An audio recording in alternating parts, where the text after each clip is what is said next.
101 ESPN. Jim Palmer with his three-time Cy Young Award winner and, of course, Baseball Hall of Famer, spent his entire career with the Baltimore Orioles. Will you please humor an old Orioles fan and let me ask you about something? I can remember watching the game like it was last week, that Game 2 of the '66 World Series. And I think the thing that struck all of us at the time and even now is at 20 years old how composed you were going against Sandy Koufax. And you grew up in L.A., I mean, you had to know. Everyone knew the legend of Sandy Koufax. How did you deal with the nerves that I would imagine had to be swirling a little bit before the game? How did you get ready mentally and not, in effect, Jim, not freak out? Well, it wasn't an easy process, or it wasn't a process that happened overnight. When I got with the Orioles the year before, when I was 19, my first roommate was Robin Roberts, and Robin, on his way to Cooperstown, I think he had 270-some wins. I didn't have any, and I would put him to sleep asking him questions, and he mentored me. And, I sat in the bullpen that year. We had Stu Miller, great change-up relief pitcher, and Harvey Haddix. Charlie Lau was in that bullpen, who would go on to be one of the great hitting instructors. We really, Milt Pappas, I watched Milt pitch. We traded him for Frank Robinson, which allowed us to really get to that World Series in 1966, because Frank had 49 home runs over the regular season. But I paid attention. My nickname was Brash because I used to ask a lot of questions. But I think, I knew how good Koufax was because I did go, used to listen to Vince Scully, and I loved Drysdale and Koufax, and the Dodgers. They had Maury Wills who could steal 100 bases. But I watched Mo Dabrowski, who came in relief of Dave McNally in the game opener, and I had some tendonitis. I had pitched more innings than I ever did. My wife was expecting a baby. I'd paint it. I'd go home afterwards. You're making $7,500 a year. You can't hire a painter. I'd go home, and I just irritated my shoulder, and I had some time off. So I watched Mo pitch, and Mo Dabrowski struck out 11 Dodgers in 6 2/3 innings, and he wasn't a one-dimensional guy. We had picked him up on the AAA draft for $25,000. It was probably one of the best $25,000 investments the Orioles ever made. But Mo had a great slider, but he had a high fastball, and he could ride the ball on hitters. And I sat on the bench, and Brooks and Frank had hit home runs early in the ball game, and we ended up beating Drysdale in Game 1. And I said to myself, and I think I was talking to Dick Hall, who was a pitching a guy that was a veteran reliever that his kids were growing up with eventually with my daughters, and he was another one of my mentors, and he said, boy, it looks like the Dodgers have trouble with a high fastball. Well, that's what I did best. And I had learned from Harry Pecane and Robin Roberts and Robin had told me one night when he was trying to sleep and I was trying to find out about how to pitch. He said, listen, the best pitch in baseball is the fastball if you have a great one, and you have a great one. I hope you're smart enough to know that. So I watched Mo pitch, and I went out there, and I didn't beat Koufax. Willie Davis dropped a couple of fly balls. He pitched very well, but we got some unearned runs early on, and then we went on to win 6-0, and then 1-0, 1-0. When Wally Bunker, who had been rookie pitcher of the year a couple of years earlier and had some arm problems, he pitched the third game, beat Osteen on Paul Blair's home run, and then McNally came back, pitched great. We won 1-0 on Frank Robinson's home run. So it was an incredible World Series. It really was. All those low-scoring games.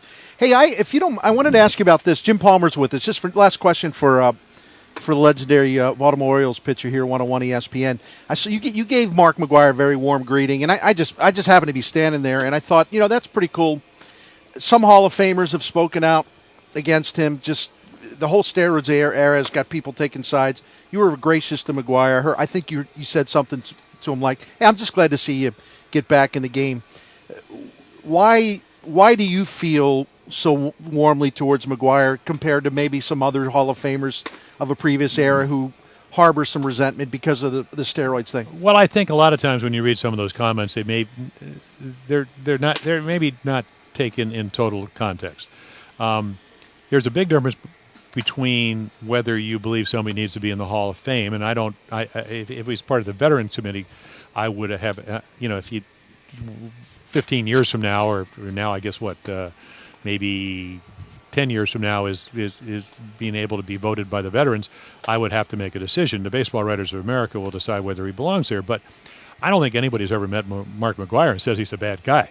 Right. And actually what I initially said to him, I was out I was here in May, and we live here in Palm Beach, and my wife has a home furnishing store, and every day in May was overcast and 87 degrees and hot and humid. And she said, "Are we ever going to go?" And I got married to the Hall of Fame about 3 years ago. She said, "Are we ever going on a honeymoon?" So I ended up going to Napa Valley. And I was at Mustard's. Cindy Wolf is a renowned chef out there. She owns a couple of restaurants, and Mustard's is one of them. And at the next table was Mark McGwire.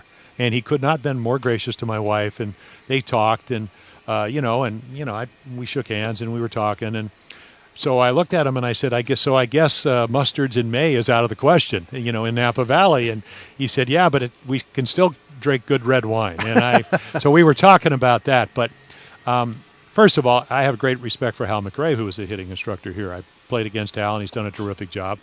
But I think if you're Tony La Russa and you get a guy that you know real well like Mark McGwire, and, forget the 586 home runs, I'll let the writers decide whether any of those were tainted or whatever. Mark McGwire's a good guy. He knows what he's doing. Hopefully he will help this franchise. I got to think, as good as Albert Pujols is, that, he's got to respect somebody like McGwire, because Mark's last year was Albert's first year. Matt Holliday's he's going to have a guy that's going to give him another set of eyes. And I wish him well, because what he did was very difficult. And I think it was heartfelt, whether you believe the fact that he took steroids. He said it didn't help his performance. I'm sure you could argue that, right, till the cows come home. But at the end of the day, he's a good guy. I respect anybody that's played this game, because it's not an easy game. I respect the fact that he apologized. He apologized for making a mistake. If the world was perfect, we'd all be perfect humans, and it's a world of imperfections. So I just hope that he has a great year. The Cardinals have a great year, because I have such respect for this organization. And I know how good Dave Duncan is. I know that Tony La Russa is heading for the Hall of Fame as a manager. And they have some of the best players in the National League, and they play in the right division. They don't play in the American League East, where I have to watch the Yankees and the Red Sox outspend everybody. And it doesn't mean they don't have good organizations, because they're playing by the rules, but they play in the right the right league, the right Central Division of the National League. And to me, they look like they're probably the best team there. So I wish them well. I'll be back here next week.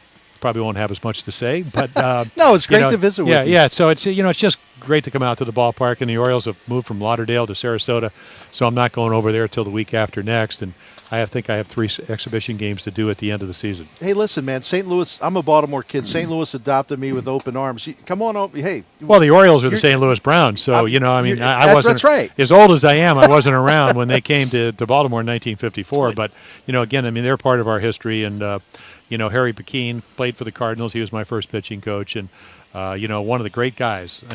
Without a doubt, one of the most humble, greatest player that ever played is Stan Musial.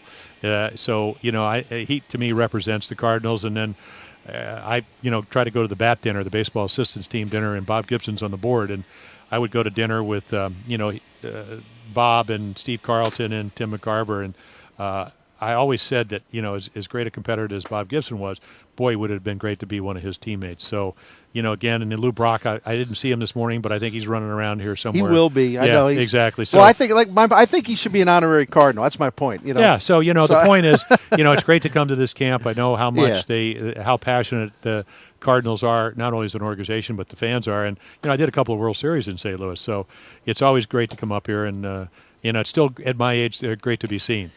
You were the best, man. I enjoyed watching you very much growing up in Baltimore, and that's the great Jim Palmer here. Thank you, sir.